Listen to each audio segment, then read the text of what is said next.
Magandang araw mga bayang karerista, November 30, 2024, Karera Tips and Lineups. Ito na po ang ating lineup para po sa ating race number 1. Race number 1, this is our winner take all event, cover to races 1 to 7.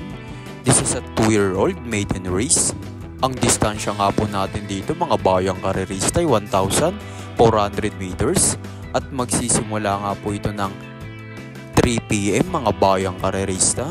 First case ko nga rito mga bayang karerista, yung entry number 2 na si Tasha. Narerendahan nga po yan ni CS Pare Jr. mga bayang karerista.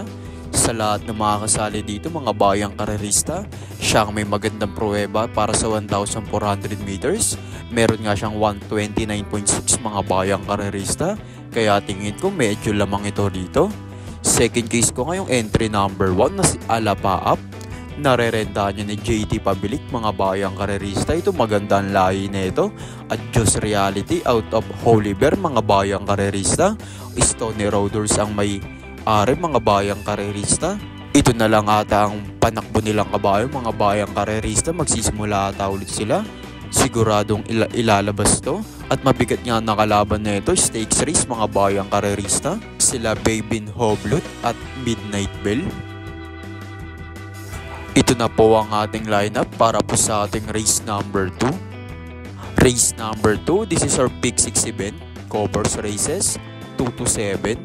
This is a Pilracom rating based on decapping system class 4, 16 to 21 split.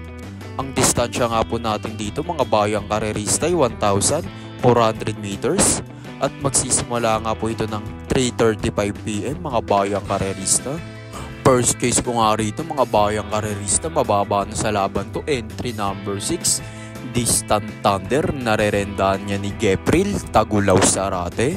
Ayaw manalo kay JT Pabilik ang kabayong to. Susubukan ngayon kay Gepril Tagulaw Sarate mga bayang karerista. Walang masyadong mabilis sa unahan. Ito ang babandera dito mga bayang karerista dahil walang masyadong matulin. Kayang-kayang tumapos nito from start to finish. Second case ko ngayon, entry number 3 na si Gold Digger. Narerendahan niya ni John Alvin Guzzi mga bayang karerista. Gamay ni John Alvin Guzzi ang isang ito mga bayang karerista. At malakas ang remate nito ni Gold Digger mga bayang karerista. Ito na po ang ating lineup para po sa ating race number 3. Race number 3, this is our Pick 5 event, covers races 3 to 7. This is a Pilracom rating based on decapping system class 5, 11 to 15 split. Ang distansya nga po natin dito mga bayang karerista ay 1,400 meters. At magsisimula nga po yan ng 4:10 PM mga bayang karerista. First case ko nga rito mga bayang karerista at sosolohin ko na to. Entry number 6, Bohemian. Narerendahan niya ni John Alvin Guzzi mga bayang karerista. Gamay ni John Alvin Guzzi ang isang ito. Siya nang rumerenda at nagpapanalo rito mga bayang karerista. At wala ako nakikitang tatalo sa kanya rito mga bayang karerista. Dahil angat na angat sa laban to. Kaya solo ko na nga po ito para sa ating race number 3, entry number 6, Bohemian. Ito na po ang ating lineup para po sa ating race number 4. Race number 4, this is our Pick 4 event, covers races 4 to 7. This is a Pilracom rating based on decapping system class 5, 6 to 10 split. Ang distansya nga po natin dito mga bayang karerista ay 1,400 meters. At magsisimula nga po yan ng 4:45 PM mga bayang karerista. First case ko nga rito yung entry number 3 na si Lightning Bolt. Narerendahan niya ni Marcangelo Alvarez mga bayang karerista. Batang kabayo mga bayang karerista. At gamay nga rin ni Marcangelo Alvarez ang isang ito. Hindi na mabibitin sa remate ito dahil deremating kabayo ito mga bayang karerista. Laging natatapat sa 1,200 meters. Ngayon 1,400 meters na ang distansya mga bayang karerista. Kayang-kaya na makaremate ng isang ito. Second case ko nga bababa sa laban to, entry number 1, Princess Isabel. Narerendahan niya ni CB Garganta mga bayang karerista. Huwag lang ibabaya ito at may pwesto lang na maayos para makaremate. malaki na ang chance ang manalo nito rito. Ito na po ang ating lineup para po sa ating race number 5. Race number 5, this is our last daily double plus 1 event and extra double event. This is a Pilracom rating based anti-capping system class 5, 6 to 10 split. Ang distansya nga po natin dito mga bayang karerista ay 1,400 meters. At magsisimula nga po ito ng 5:20 PM mga bayang karerista. First case ko nga po rito, entry number 6, Golden Jaraywa. Narerenda niya ni Ryan A. Base. Last run nga nito mga bayang karerista, wala lang madaanan to dahil masyado maraming kalaban.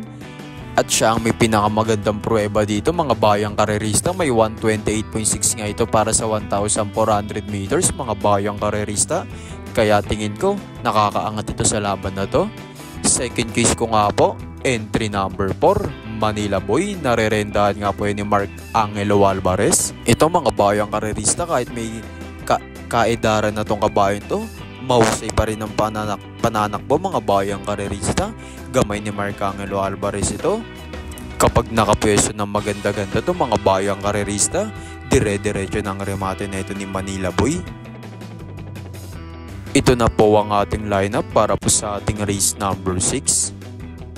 Race number 6, this is our last daily double event.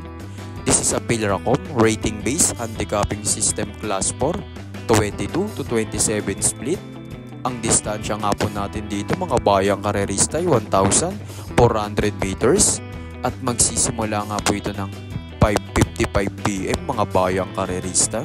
First case ko nga rito mga bayang karerista, yung entry number 6 na si Amor Mi Amor. Narerenda niyan si B. Ardonia mga bayang karerista. Angat sa laban to sa akin dito mga bayang karerista. Siya may pinakamagandang pruweba sa 1,400 meters. May 126.2 nga ito mga bayang karerista. Huwag lang ibabayang kabayon to. Malaki ang panalo nito rito. Second case ko nga, long shot, entry number 5. Bababom, narerenda niya ni John Alvin Gusi mga bayang karerista. Gamay ni John Alvin Gusi ang isang ito mga bayang karerista. Kapag naglutsyahan sila yung Eyasaki See You Tomorrow at Louisville sa unahan mga bayang karerista, yari sila sa remate nito dahil malakas ngang rumemate tong si Bababom mga bayang karerista.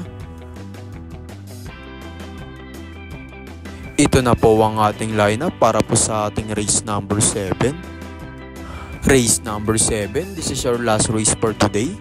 This is a Pilracom rating based anti-capping system class 3, 40 to 46 and 47 to 53 merge. Ang distansya nga po natin dito mga bayang karerista ay 1,400 meters.